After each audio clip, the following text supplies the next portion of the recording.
All right, I don't think we're quite live yet. At least it's not up. There's the little. All right, there's the red light. We are live. Okay, great. Awesome. No, we know we're live now. So there we go. Awesome, awesome. So you brought up a good point, and I was thinking about it too. Lately we've been talking a lot about, the holographic document, the holographic universe, and all that from that CIA FOIA request, and it's good to bring that up if people are new to the channel. It's important for them to get some context in why we keep bringing it up over and over again, as well as if someone is new to the channel. It's important to it's important for them to, us and to encourage them to read it, and then possibly even read it a couple times, because you get so much out of it each time you read it as well. Now, I've released in two separate public public videos those extra CIA documents, which are great supplements to the original document. And what do you think about that, Chick? I mean, are we start getting to the point to where we're beating a dead horse, or do you think that there's still more we can get from these particular documents, because they were such massive changes in sort of at least my paradigm and how I think about reality? I think that it's very difficult to ignore what's been brought up by them. I know, like, a lot of people are cautious because of the source and everything like that, but we've discussed that a whole bunch of times about why it still has merit, even if people want to be careful straight away with what they fully take on. But, as someone that would be more skeptical myself and going through the document and being Mandela affected and seeing these things happening in reality, I don't think it's to troll us. And I know I'm going to continue looking at them and looking at the supplementary information that we've also been looking at, because it doesn't give us like a full explanation of the Mandela effect, but it kind of almost sets the Mandela effect as a side effect of what may be going on in a larger picture. And that's something I think all of us have been looking for, as context or something to draw on to try and understand the effect more. And I think that while, I don't know if people think that we're going into it too much, but I think that it has merit. I just want to make sure that everyone else kind of feels that way too, because um, this this point that we're taking to forward the discussion with the Mandela effect is very much okay. We see the things changing. We understand that completely. We accept that. We've seen it. What does it mean? What's the bigger picture? Yeah. And for me too, what is the bigger picture? And for me, I was able to get a better grounding. And I think one of the biggest mistakes you can have going into the Mandela effect is just to assume that it's the Mandela effect that is changing your life, versus perhaps it's a misunderstanding of your entire life itself, and that the Mandela effect is a great sort of signpost or an indicator that perhaps the error isn't necessarily the Mandela effect, or whether or not a product was spelled differently. The error could have been, or the misunderstanding could have been, the basis from which that you understood reality and you took it at face value. And that's the value of these particular documents, because it realigns your understanding and your relationship with your reality. Furthermore, what makes it even more important is that the document helps us really explain the value and what I just inherently knew as this dissolving consensus, because that's ultimately what we're talking about, even in other communities as well. Why I think round earthers, flat earthers, paranormal people, I think this will help everyone understand, because if the consciousness is what reality springs forth from, and yet all of our consciousnesses separately no longer create a reality where there is a consensus that has evolved within this reality, that indeed that we had this cohesive idea of what was the past, and that no longer exists, and that is dissolving and is breaking down, as well as what we have with the present, that can help explain almost all kinds of different kind of phenomena in involving any kind of tension or fear or any kind of anxiety, all of it, because it all springs forth from this idea that we're all comfortable because what makes you feel comfortable? If you have a spouse or if you have a boyfriend or a girlfriend or something, you all have within your relationship, your personal relationship, your private relationship, you've developed your own, both of your consensus, assuming it's something healthy. Even that what you've decided of is what is healthy. And then you can take that micro and take it to the macro to your immediate neighborhood, your block. You all have a sort of consensus of what this reality is, and then you take it out to your city and to your state, to your country, and to your world. And then the problem is that on all these levels now, depending on what part of the truther or conspiracy or fringe or paranormal or UFO, all of these different things are breaking down, and this document helps us understand that it all starts with us, as cliche as that sounds. It all starts with us. And if everyone were to just realign, not accept reality at face value and really realign yourself into understanding something much deeper, then I think we all can get a leg. I certainly know that we all have, particularly in this live chat and the regulars I'm seeing, as well as just the comments that are coming out. I've just been far more positive. There's less fear out there. I mean, you and I've spoke, Buster and I, all of us have spoken. Next week we're going to have a roundtable about it. I think there's a real, true understanding that's starting to evolve when we don't take these things at face value, and this document really helps. It's true. Like it's kind of, how can I even put this into words? But it's, I never expected any kind of authority to agree with what so many of us kind of had a gut feeling about, and that in itself is almost a weird feeling. And Yeah. I think like that's one of the things that I feel about this document and about how it ties into the Mandela Effect, and how, even as you just mentioned there, don't take reality at face value. I think a lot of people who are Mandela affected kind of deep down felt that something was not correct. Like maybe they saw little hints about the Mandela effect, but they never saw any serious big changes in their life. Or like, just drawing from my own life experience, I've seen Mandela effects, but I'm talking about, you know, maybe once every 10 years or something, I would see something that didn't add up. And it wasn't enough to somehow compel me to put the pieces together and say, oh, things can change. Because that's just not how reality is like presented to us for some reason. For some reason, there's like a, I don't even know, a connected subconscious among most people that they don't want to, it's not even that they don't want to admit that reality is not how it was presented to us, but it's almost like they are in some kind of immersed game and they don't want you disturbing that. Like, they're like, I'm in Mm. the middle of what I'm doing. Stop trying to wake me up to the thing that this is not exactly as we thought it was. And that's what I'm trying to equate with kind of the NPC behavior that we've, you know, come across many times in this situation, and in this Orion Mandela affected situation, is a lot of people don't want anyone to say, look, these things don't add up. Look, there's something bigger going on here. And I don't think it's on a conscious level. I don't think consciously they know that something isn't right, and they're almost immersed in a pretend, like a reflection of what the real world was, or whatever this holographic fractal, whatever it is that we're stuck in here. A lot of people still want to play that to the fullest extent, and they resent. Like, have any of you guys ever seen people with, you know, game consoles? Like, they're playing a game, and if you disturb them, they become enraged. They're like, I lost my level, or I, you know, stop distracting me. I'm winning, you know, something or other. It's weird to equate those things, but sometimes I do.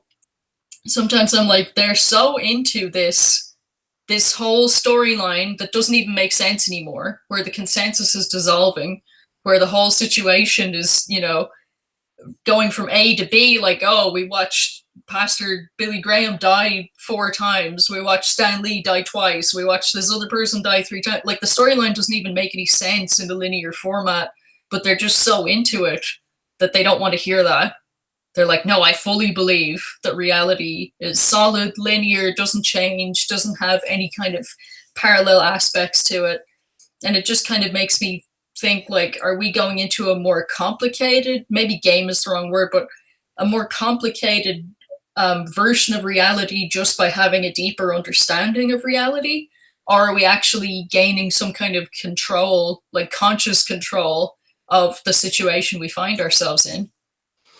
That's a good question, and that's a good point too. You know, you in a lot of ways are interrupting a lot of people, particularly people that are driven by one thing or another, whether it's their careers or their addictions or whatever it may be. They're certainly driven, and they certainly don't want that interfered with. Like you said, you're pulling away the game console from them, and it makes them very very angry when that happens. That's a good point. And another point you said there that's pretty good is, you know, by us having this more nuanced understanding, you know, are we, in a way, the reason why we do get the ire of some, maybe NPCs or other people that are outside of the community, perhaps, or they want to explain it away in sort of this anthropological, linguistic, gobbledygook, is because they want to be dragged. They don't want to be dragged. They've got it good where they're at, let's say, and we're dragging them kicking and screaming to the next level, so to speak. And they don't it plays into sort of that first point that you talked about, that if we're doing this and we're pointing out things that just cannot be ignored. And something that I thought of, and I brought up before with the episode we had with Buster and I this last time. Look, you're no longer arguing with me. You're arguing with the CIA in that document. So I think you need to take that ire and the fear or the rage or whatever it may be, and you need to kind of bend that light towards that document, because it's now the document that's saying this, and it's no longer just, you know, MEs or new agers or people that talk about, us being spiritual beings and we're in a material world and all of those things that. And that's another point too, is that, we really have something incredibly concrete here in that document. And the shocking part, like you had said, is for the first time ever, the document's actually lining up with disparate kinds of spiritual systems and disparate people within those spiritual systems that have lots of credit. And this CIA document is absolutely in complete and utter harmony with that. And like you had said, it's shocking that we and I think it for me at least, I had to get my footing to understand, because I realized in my own way, being on the fringe or a truther or whatever it may be, that I had this idea of the CIA that they were a foe or someone to not trust, or someone. And I'm not saying trust them. I'm not saying they're not a foe and they haven't done horrible things. But for once, even a broken clock is right twice a day. And this could be that one time, because we have now this perfect pattern of, before we even had the document, we had trusted spiritual leaders. We had trusted movements, spiritual movements that were essentially saying all of these things. And now we have the CIA taking those elements, and maybe they're doing it for nefarious purposes. I don't know. That would be speculation on my part. However, I know they're an organization that doesn't mess around. And they did take whatever it was that the Monroe Institute was offering in terms of being in time travel, in terms of, the holographic universe, and all of these things, all of those aspects that you would find in the New Age world, you would find in sort of more progressive kind of Unitarian religions. And they were applying that in a way that we may frown upon. But nonetheless, the point I'm trying to make is, you're taking very buttoned down people that don't have time or the resources to be playing around with something like this, and they're using it for something probably less than wholesome, but nonetheless they're using it. So you've got to look at the resource, or you've got to look at the document in that kind of nuanced way. And if you do, it does add more steel to your spine, so to speak. So there was a lot there that makes it even more and more and more powerful because it dawns on you more and more and more. And I think it's just delightful that you'll see a video from 2012, 2013, 2009, Dolores Cannon, all these disparate sources, Robert Anton Wilson, Jack Parsons, all these very disparate sources and bits and pieces of those things that they said that are true, that they say or thought they were true, the CIA is confirming in this document so they can do that their clandestine activities. And that's incredibly important. And if you have a problem with that, then you need to take it up with the clandestine aspects of the United States government. It's not with me anymore.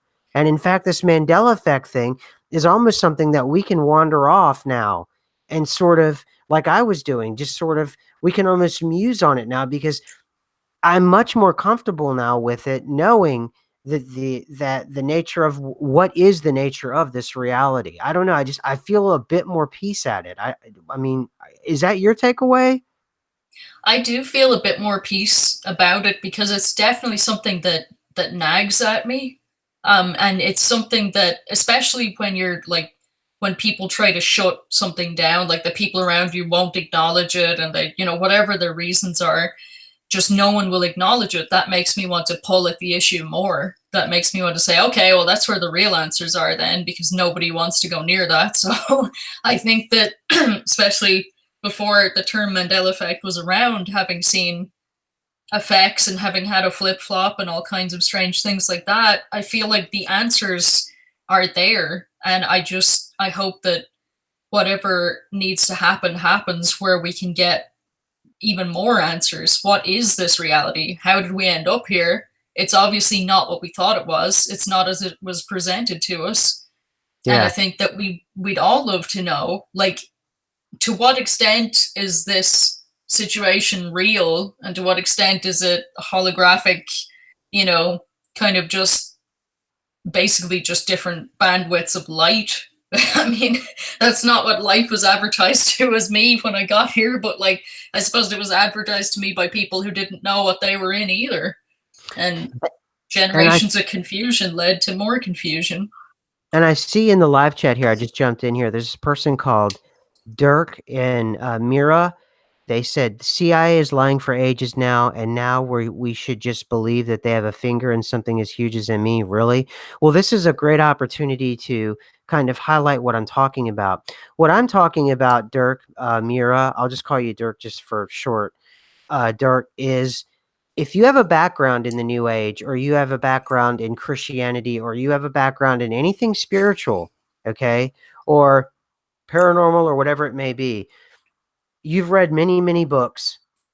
You've maybe attended many seminars.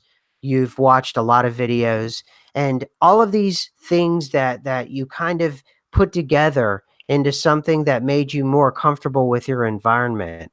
And then suddenly you have that as already as your foundation, regardless of what the CIA says, Dirk. Okay.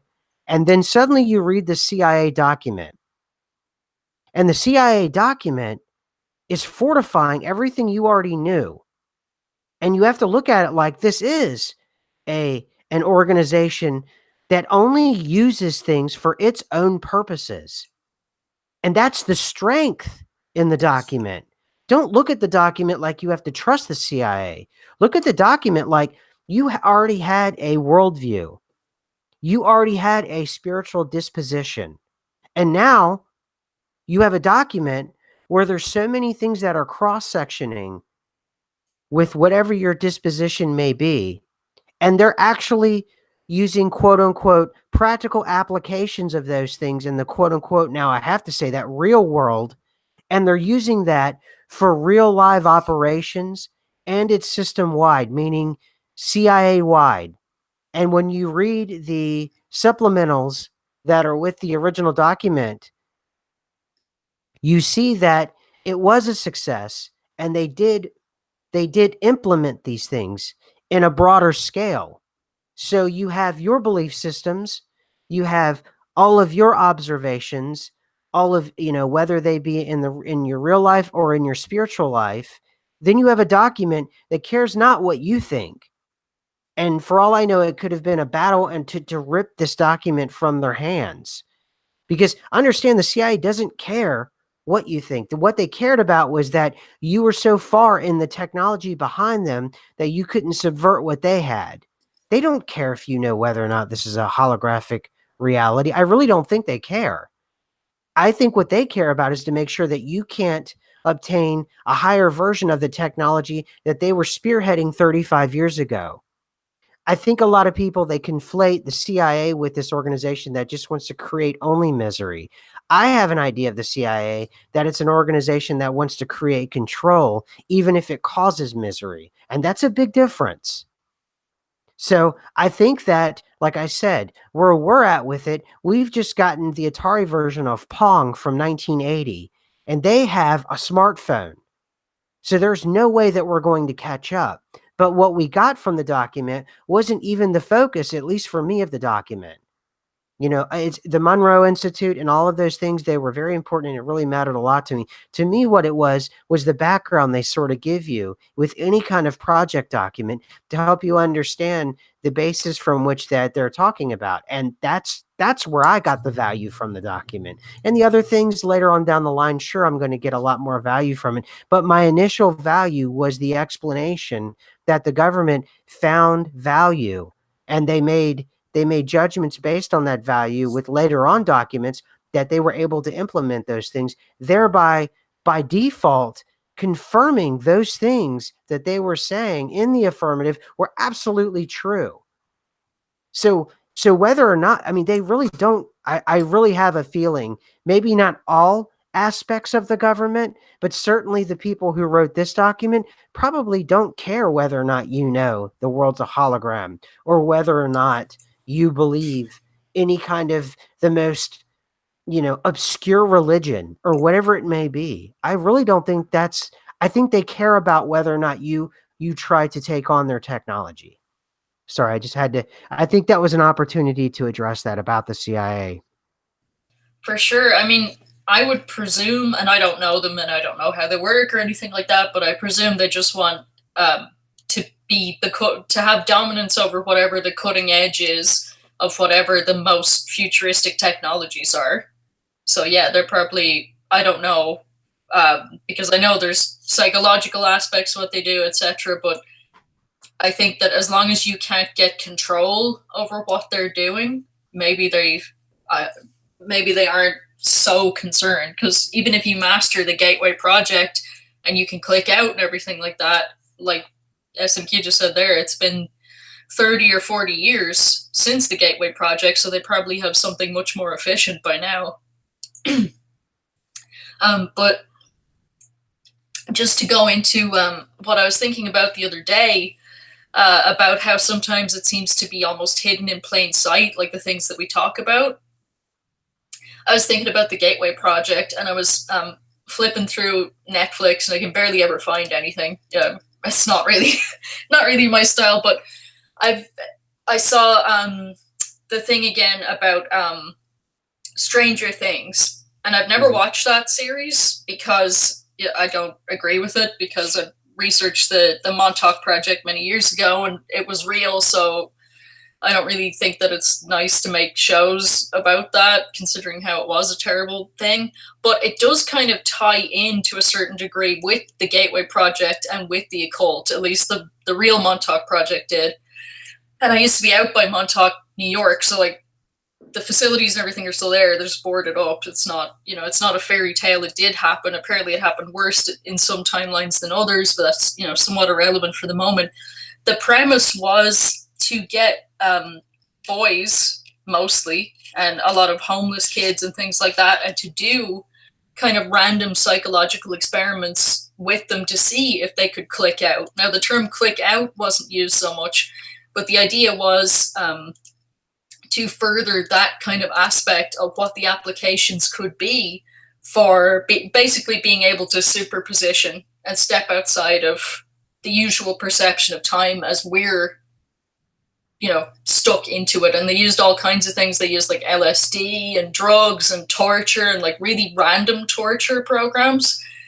Some of the people that survived it and gave testimonies about it said that they would keep the boys in certain rooms and come back and randomly do different things to them every day at different times and leave different amounts of times, between each thing that they would do. And sometimes they were really nice to them and sometimes they were terrible, and they wouldn't let you ever anticipate what was going to happen, to keep people constantly on edge, to see if they could run that rift between the body and the soul so that they could force them to be able to, OBE, or to be able to click out.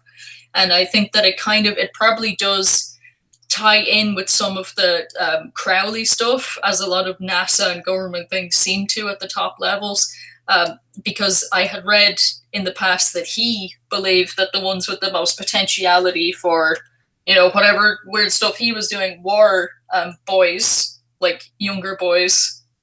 And those were the people that were targeted with this particular project. And I wonder if that was maybe either, because nobody knows exactly how long it went on, but was it tied in with the Gateway Project? Was it before, during, or after? We're not sure, but it looks like they went through very heavy and rigorous levels of experimentation to see how they could optimize and how they could make this project more efficient. And I'm sure they got their answers. Nobody knows what happened to the research or what happened afterwards or anything like that. And the whole thing was hushed up. But unfortunately, that's, a lot darker. That's not people volunteering for it. That's trying to force progress to come into the situation. And it's kind of terrible that happened. And then really weird that they would make this TV show about it and make it all, it's so popular. It's everywhere. And yet nobody seems to know it was based on a real project. Its working title was Montauk before it was called Stranger Things. So it's not like there's no connection there. They're blatantly open with that. And everybody I talk to has no idea. Oh, I don't know what it's about. Oh, it's a cool TV show. It's really good. Winona Ryder's in it. Oh, I don't know. It's like, no, there's a reason why this is popularized right now and put in front of us right now. And I think it could be a hint, another breadcrumb in this trail of the Mandela Effect, the Gateway Project, the Montauk Project, all these different things. They obviously know that at least this Orion reality where we are, is not as it would appear. And maybe that's why so many things are possible here that were not possible in the Sagittarius arm. And maybe that's why everything here is so malleable. Would you even say malleable? Maybe strange would be a better word for it, but I'm just thinking of even the physical aspects of this place, and how we discussed in earlier episodes about how the Fibonacci sequences and everything had changed here. Mm-hmm. Well, and last week, I actually brought up that as well. So we're like simpatico on that in terms of Stranger Things. I think a really important part of this reality, and it's always been, or at least that's the way we're remembering it, is that, fiction, the role of fiction, I think people are misunderstanding it completely. And what is fiction and the purpose of fiction, and everyone thinks that it's just entertainment or flights of fancy, and it's just something that you do in your downtime. And no, there's fiction itself is what it does. And I talked to Buster, and I spoke about this a little bit before. The purpose of fiction is to help everyone visualize what's coming next, or to help normalize what's happening right now. And the purpose of fiction is for people to be able to not just visualize, but start to create a language around something that they're going to pull into this version of reality. I always knew that, because that's exactly, I use the Parsons, and I do that on purpose to use the same one over and over again. So people can really, I want people to really understand what I'm saying. He needed science fiction in the 1930s where they were talking about rockets, which didn't exist at the time. He needed that fiction, that basis, to help him visualize with the human abilities that he had with mathematics and geometry and trigonometry and all of those other things that he needed. He needed and physics and all that. He needed those. He needed that visual. They're visualization techniques. And for people who have the power, that you basically, it's everyone pulling their talents. So you have someone who can do visualization, so they create a fiction novel or a fiction magazine, a sci-fi magazine, as it were, for Jack Parsons. They create that magazine, they send it out there. Then Jack Parsons, he has other abilities, but he's able to visualize and see a rocket. And then he's able to, with his powers, because it's already set there and the language is already set there for him, and pull that down from it's like levels. There's the level of creating it from nothing, that rocket, into the imagination, the collective imagination of human beings. Then the next level is the person that can take it from the collective imagination and pull it into reality for all human beings. Then there's that next level where it's delivered out to the masses in a way that they can understand it and won't be upset. So it's maybe about a 3 or 4 process, and it begins with fiction. And that's why people, predictive programming, like Buster said earlier, that's not it's something it's a way in which you lay down the foundation, so whenever it's finally rolled out and introduced to people, that, this could be something that's not sinister. It could be just part of the human experience. Just like when I said the Mandela Effect could be potentially something that's natural. Well, now I'm realizing perhaps if it's a hologram that's broken and we're in a fractal of that hologram and we're in a fuzzy fractal, that's indeed could be the Mandela Effect potentially. And just like fiction is not what and the more you discount it, the more power it actually gets, because the way that it's explained actually in the particular document, the one side of your brain that is absolutely accepting, and then you have the other side that does the filtering.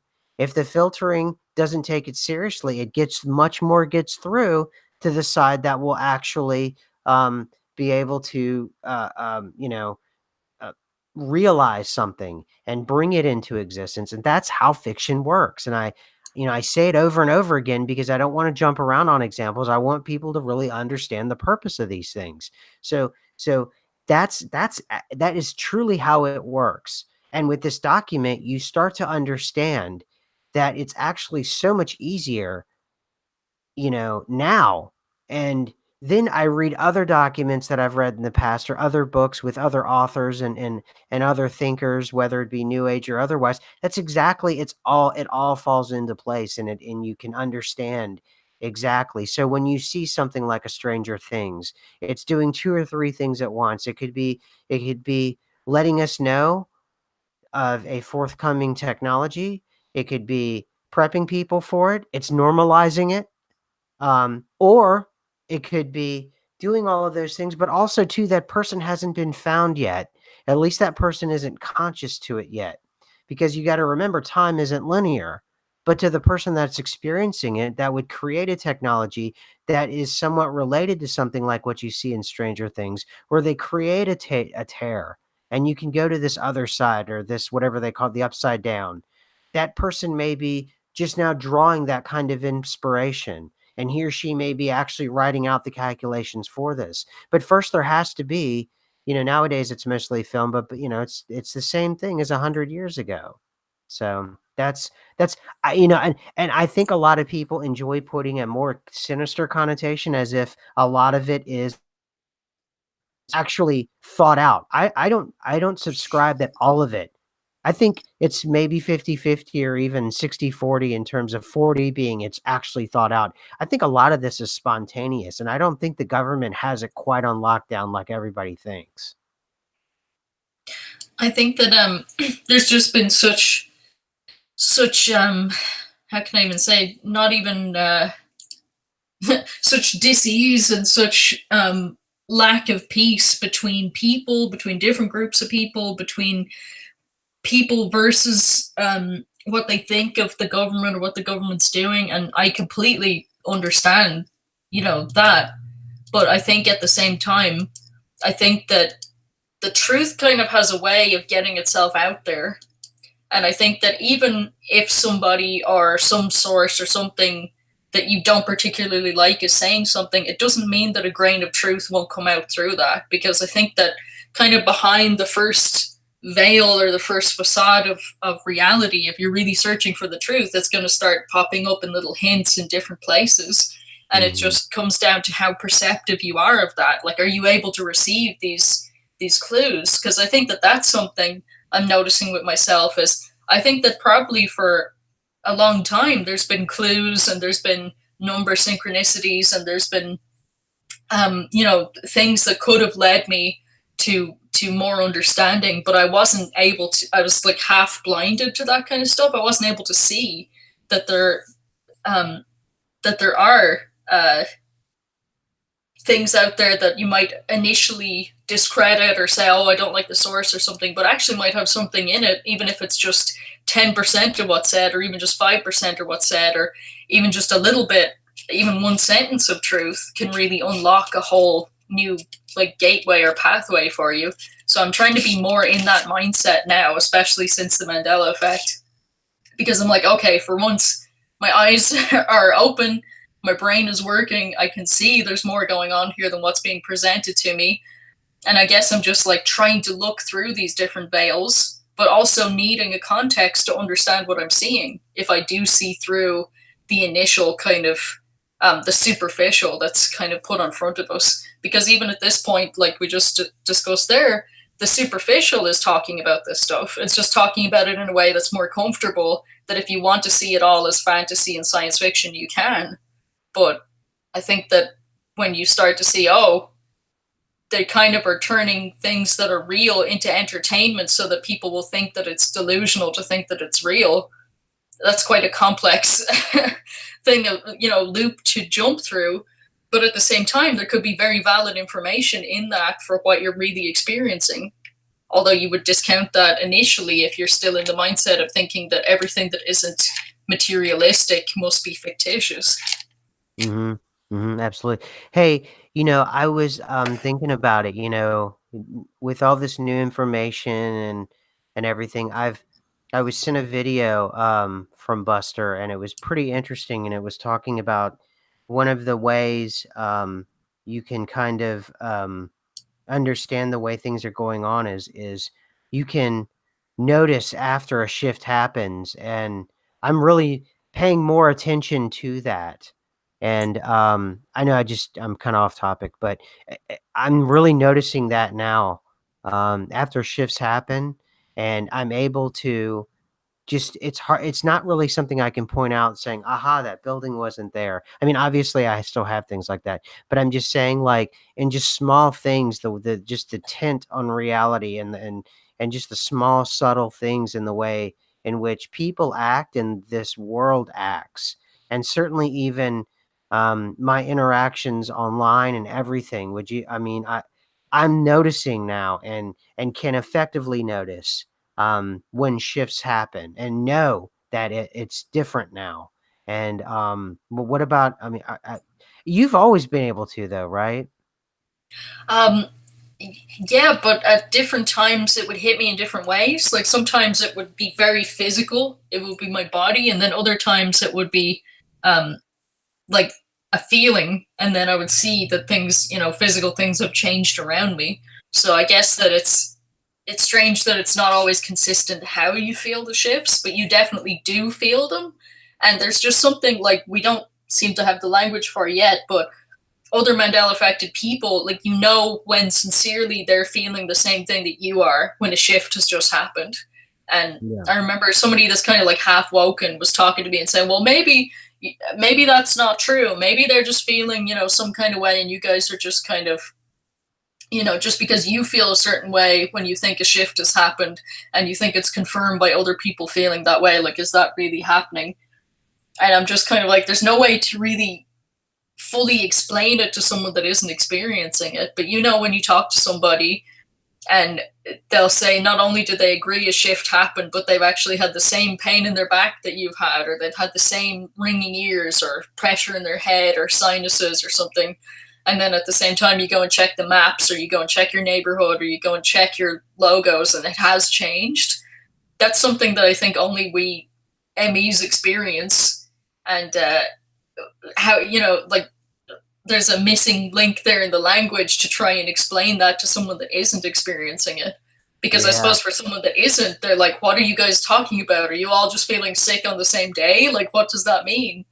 And I'm like, no, we have this like feeling. It's almost like this electric prickling or something at the back of your neck where that there's a massive shift has just happened.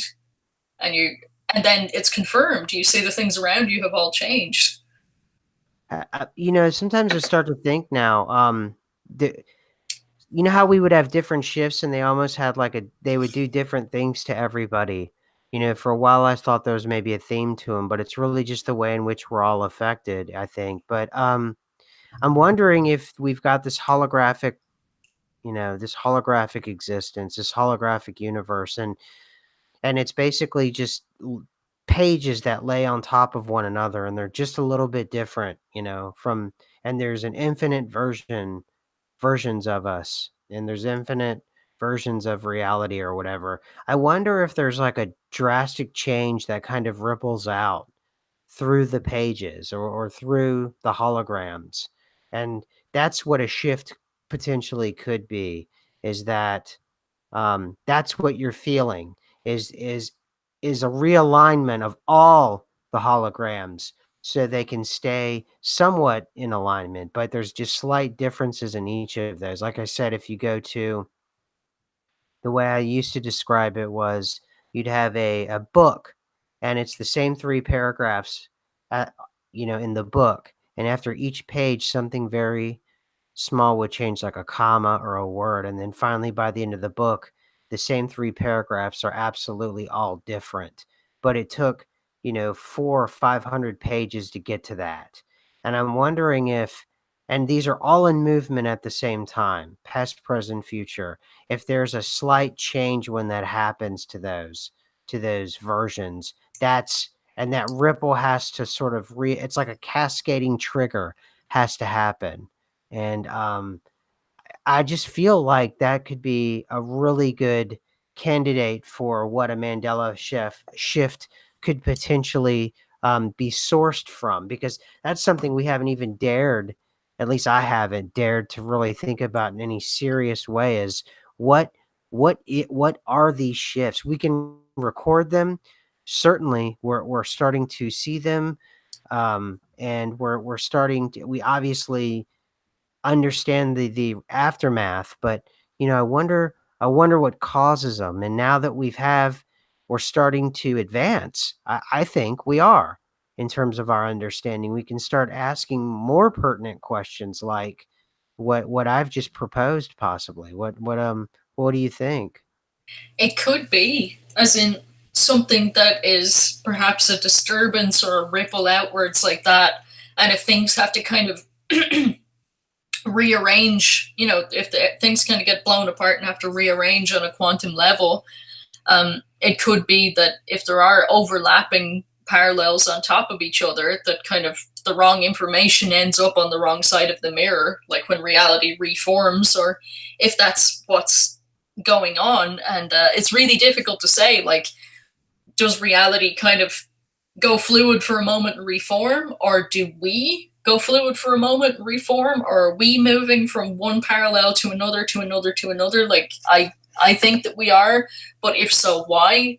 And that opens up a whole box of questions too. I think I saw somebody in the chat there mention about Cynthia Sue Larson, and she wrote books about shifting and things like that, like long before I think the Mandela Effect term was coined, and people started to garner a language about it. And what I thought, looking at her work and the things that she was saying about constantly shifting, with your emotions and your thoughts, like as you change, so too does change. Like as you change, what's around you changes, I guess is what I'm trying to say. And that Mhm. opens up to me the idea of, well, then you're on your own. You're constantly journeying through an endless plethora of realities, and you can't possibly keep anyone or anything around you. You just have different copies and different versions of things, but that means that you're essentially on your own with your own feelings, Well, I endlessly mean, wandering through forever as your feelings change. there's something like you're talking about that kind of alludes to that in that original CIA document. They talk about some people who actually are a part of the program who are fairly advanced, and when they go to triangulate on a target, that they're not always bringing back They're not, the CIA document says they're not always bringing back 100% accurate information, and that's when it talked about learning to read backwards, which is a very occult practice, but it was also talking about the ability to do that and to understand that because the person making the, observation is actually affecting what's being observed. So you actually have this meta sort of pyramid being built where you're the observer who is leaving your version of reality to triangulate with two other people on a target outside of time space, clicking out into another version or another time, another place, or even in the present or the past or the future, whatever. But you making those observations, they actually mention it. It's like one line too in that original document, and they just allude to it. Just by you making those observations, you will actually make a change in what you're observing, and that law won't be violated. And what makes that even more interesting is that it talks about how things like the theory of relativity are combined to time space. And within this sort of really limited fractal, this really limited band of existence in the now of time space. But they talk about I guess in a way by you, clicking out and then you, I guess, click back in or whatever it is where you observe the target, in a way you're clicking in enough to where the old rules do apply. And by you observing, you certainly have the double slit or the Schrodinger's cat problem again where you're observing and you're also affecting this, even if someone doesn't know that they're being observed, which is obviously the whole point, I should say. So you've affected them, and that's it. So that kind of plays off what you're saying is that even you're as you go through it and you understand it, you could be affecting things just by your understanding it, and so it becomes all you've done in a weird, strange way is almost added a layer to the mystery and I've just realized that, so I know, and that's a stinger right there. When you go like, I can't look at plain truth, real truth, and not have it run through my eyes, my filter, whatever it is that I am, and distort it, but just by being an observer of it. So therefore, it's you always end up kind of at a level where you're still trying to figure things out, no matter how close you get. mhm. No, no doubt, no doubt, totally. And it's like, I don't know, it's very interesting because it sounds as if we haven't, at least as of that document, they have not mastered or even begun to understand, at least as of 1985 or 83 or whatever, they didn't understand once you clicked out of time space what the rules really were. I'm sure by now, they probably have that thing totally down pat, and we were even talking about the idea of, um, that Joe Rogan extravaganza with, what's his name? Um, Alex Jones, and he was talking about these dimensional creatures in our government, they're making contracts or, whatever, but I don't wanna go too far on that tangent, but I just it could be at that level now where we have, bases and where we have people who can not permanently click out, but are spend a lot more time clicking out than they are actually within this band of time space. Yes, especially if they think that there's a benefit to it, and that's kind of how it was presented on Joe Rogan's show. Is that for some reason, whatever it is they're communicating with was willing to negotiate with them and willing to give them things that benefited their technology or their things that they're trying to achieve. However unwholesome or wholesome it may be, we don't know because we don't know what they're working on. But we do know that there is something else, you know what I mean, out there, and that they agree with that. So again, it comes back to there's far more than what the materialist presents to you. Now, we don't know how ominous it is. We don't know how exactly what is going on here and what secrets are being kept. But I do think it is interesting that it's becoming more and more mainstream, that there are things beyond just this place here, and that clicking out is a possibility. Although in a strange way, it is. If this is a holographic place and Sagittarius was an organic place, it kind of is stranger to be clicking out of a place that's essentially holographic in the first place. That kind of makes me wonder exactly where you're clicking out to if you were already in a light bandwidth. You're not in an organic physical bandwidth. you know, that's a strange one as well. It suggests to me that there are places of higher and lower density, even in a reality that's mostly constructed of light-based information rather than organic material information. No, totally. That is a good point. I mean, what is that? What is it they're talking about then? Exactly what yeah, where are they then? And I don't know. I don't know. I think too, I mean, just the fact that it's mentioned and even in the subsequent documents about those, non-corporeal intelligences, that it's a, um, it's a real thing. And, just this idea of where we're signing, I don't know, contracts and doing all kinds of other things, it makes me a bit nervous, but, and you need this kind of background like we have here in this small little corner of YouTube and the internet to say that that's not absolutely just, completely bonkers, because it's not. It's actually not that bonkers when you really think about it.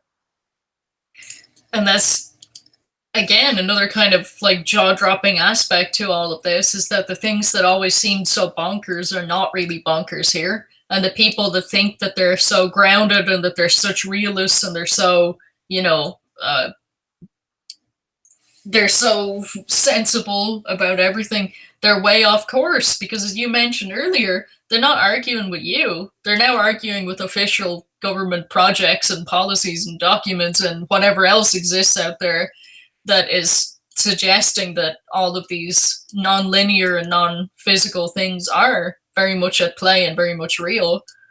It's kind of almost like they're carrying on a memory of when those things weren't attainable, accessible, or weren't considered real because so few people could access such a thing.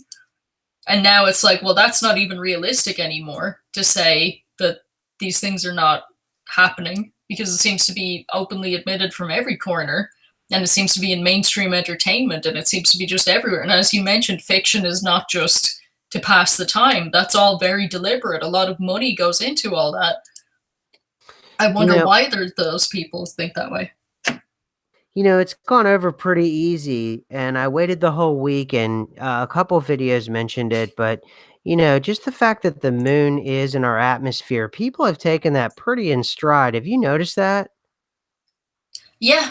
One person gave a comment. I can't remember what their name was or whatever, but they were just like, oh, almost saying that we were making too big a deal of that.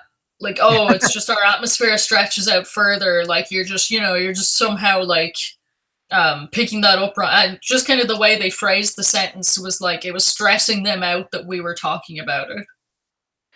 What? It's just like, okay, well, that's one way to take What? that.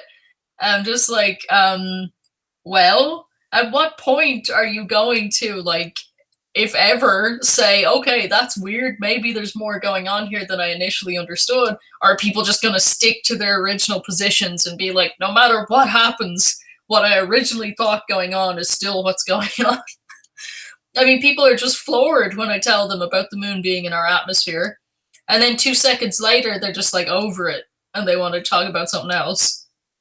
It's weird, right? And it's like, yeah, man, something of major, major, major look, did that I think what was it, 124,000 miles or something, has now been pushed out to over 400,000, which puts the moon within our atmosphere. So, the I don't think people really play that out in their head how important that is, that re that invalidates all the math that it took for all of those rockets. It invalidates all the math that it took for all the satellites, for I mean, anything dealing with, like, weather or I mean, everything.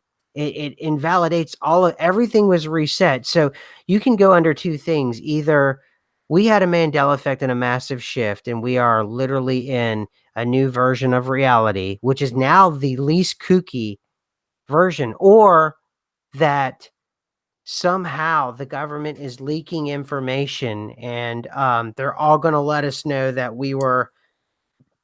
indeed the flat earthers are correct.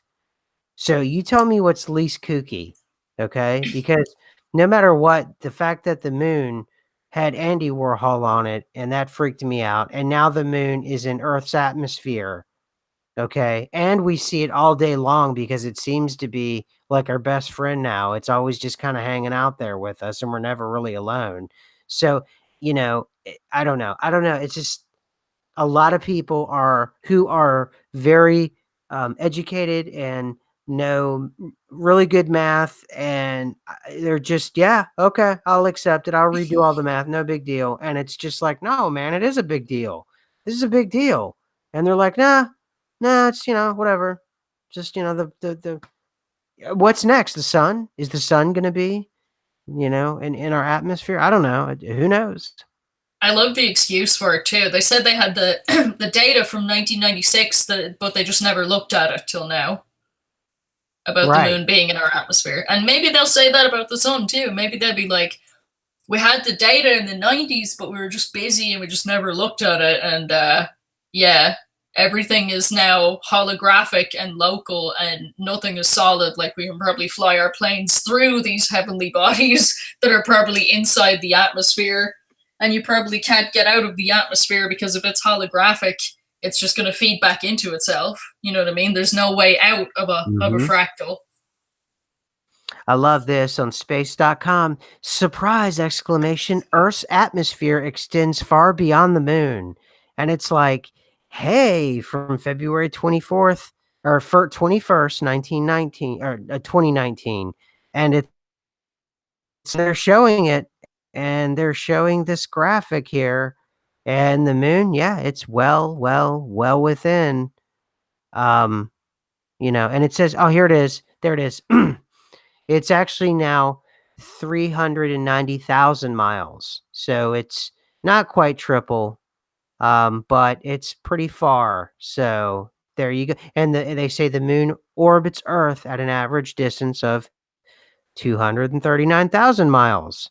So there you go, everybody, and if anybody wants to check it out, we're running out of time here, but before we go, everybody, and I know I didn't interact with the hour goes by now, it's like 2 minutes, so I'm sorry, everybody. I truly apologize that we didn't interact with you, and I wasn't ignoring, it's just time is so weird and bizarre and strange that, it just went by so fast, so I thought I'd throw that article out there for you that, surprise, and they literally say, "Surprise," your reality is completely upended, so enjoy that and good luck to you. So, there you go.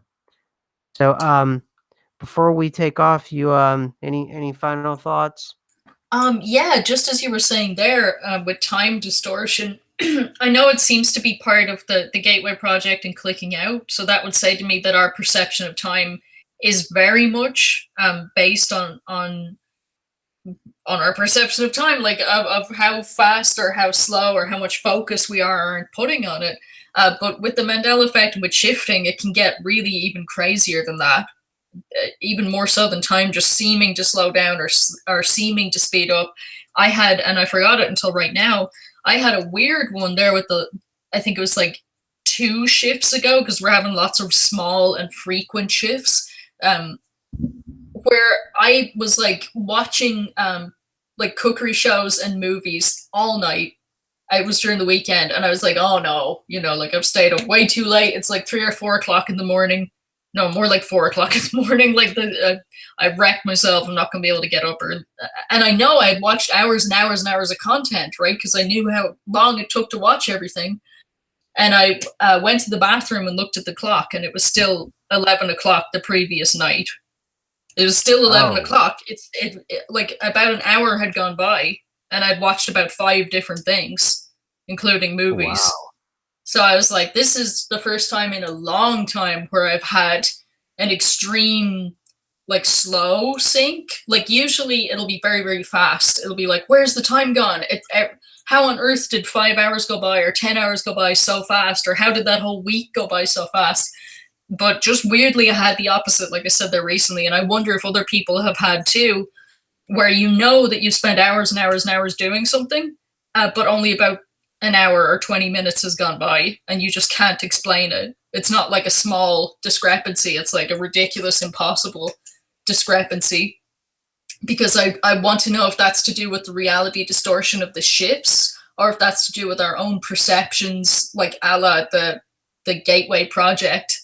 Yeah. Because obviously, if you could master time as you perceive it, then you could make as much or as little time as you want, which would be an amazing thing, obviously, to help your time management. If you could stretch an hour out to 5 hours or shrink some hours down to 20 minutes if you're fed up at work, that would be very, very cool, especially if it's only based on perception, because you can't you can't say that your perception is wrong, or that it's, immoral, or that it's new age or something, because it's literally just what you're perceiving.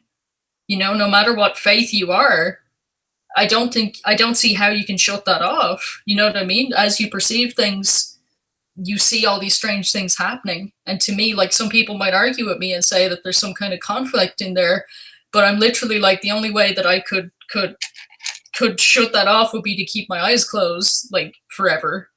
This has gone beyond what we agree with or don't agree with. This is something that's just literally happening to us, and I think that's just another strange one there going forward. Absolutely. Absolutely. For a minute there, I was afraid that I thought, I see in the live chat that it's still going, that we're still live. So for a second, I thought we were knocked off, and I was like, oh no, did they finally do me in? So I'm just waiting for kind of the guillotine to go down at any minute. But, um, hey, everybody, can you give us thumbs up? It's free. It's just a click. It'll help get the word out with the channel and with what we're all trying to do here. And please help us out, and all you have to do is just give us a thumbs up. And that's it. The hour's up. It went by like 2 or 3 minutes.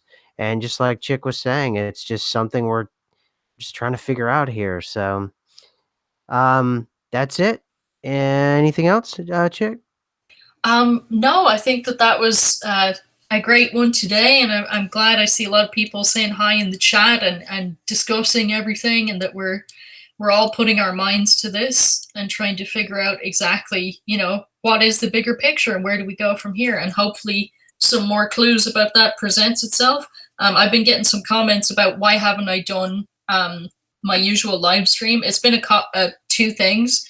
There hasn't been massive major geological shifts. There's been changes of scale, like where something is the same shape like a country, but it's just gotten smaller. Africa, for example.